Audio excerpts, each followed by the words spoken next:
My name is John Marine, and you're watching John Marine Tube, my YouTube channel. And I'm coming to you from my hometown of Houston, Texas, USA. To see more of my videos, please visit youtube.com/JohnMarineTube.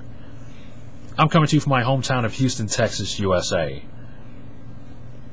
I plan on doing 2 different videos involving Gran Turismo 5. This first one here that you're watching involves the World Rally Championship. If I do another video, I may want to talk about NASCAR, and then maybe another speculation video on a certain different part of the world. You'll see what I mean when I get to that. But more importantly, let's talk about the World Rally Championship in Gran Turismo 5. Now, for some people, the rally elements of Gran Turismo has severely lacked ever since its inception in Gran Turismo 2.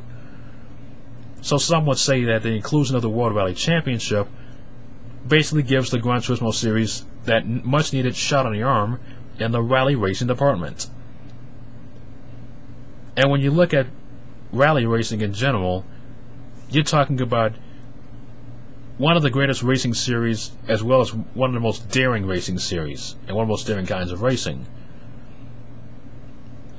There's a whole number of elements that I'll be looking for as far as if this WRC deal for Gran Turismo 5 will be successful.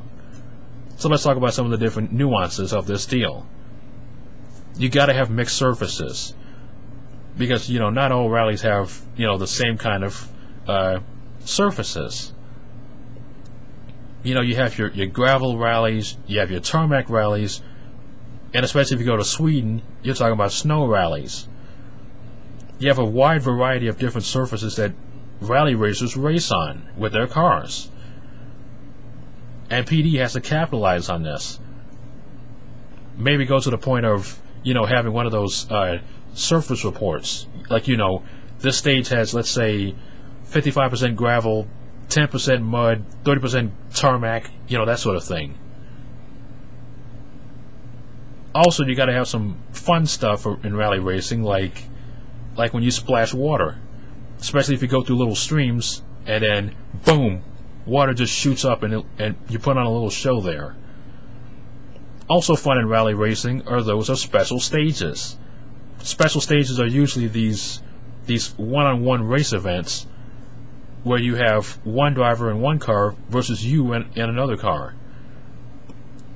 And your job is to make it to the finish line in this meticulously designed course as quickly as you can before the other person gets there. But no rally system will be complete without a proper rally racing model. That's something I hope PDs can really have for Gran Turismo 5. Whether you have full WRC stuff or just here and there stuff. Even if you have downloadable content, you gotta have a very rally friendly model. And to me, I think Gran Turismo's model is controllable, but the cars just tend to feel a lot heavy, and you don't really have much control over just having a proper run around a course. So PD has to change that for Gran Turismo 5 if they're gonna have proper rally racing and to make it fun. You also gotta have things like service areas. Take Colin McRae 2 for example, because I wish I played Richard Burns Rally, but I never got a chance to. But I know Colin McRae Rally 2, and after about 2 stages, you go into the service area, and so you're given about 60 minutes to fix parts of your car, and you kind of use these in kind of buy and sell kind of fashion, because different parts of a car take different amounts of minutes to fix, and so you got to choose wisely as to what parts you need to fix for the next stage within the 60-minute time limit. Also important to rally racing, or any kind of racing really, weather changes. You could have a sunny day in Corsica, and then all of a sudden a huge deluge comes down, a lot of rain. Maybe you're doing the Swedish rally, and all of a sudden you have a snowstorm. And also important, night racing, because while night racing doesn't really happen often, you do still have these night stages. and therefore lighting becomes an even greater issue. You got to have sufficient lighting to take on night stages, and even dark stages, and even foggy stages. It's something you need to have to make this kind of racing fun. And if you're talking about doing a rally racing format, especially in the traditional point-to-point rally, you got to have these as time trials, not as one-on-one races, but time trials. You know, have things in which you have, you know, one person is fastest in this stage, one person was fastest in this stage at this sector, and that sort of thing.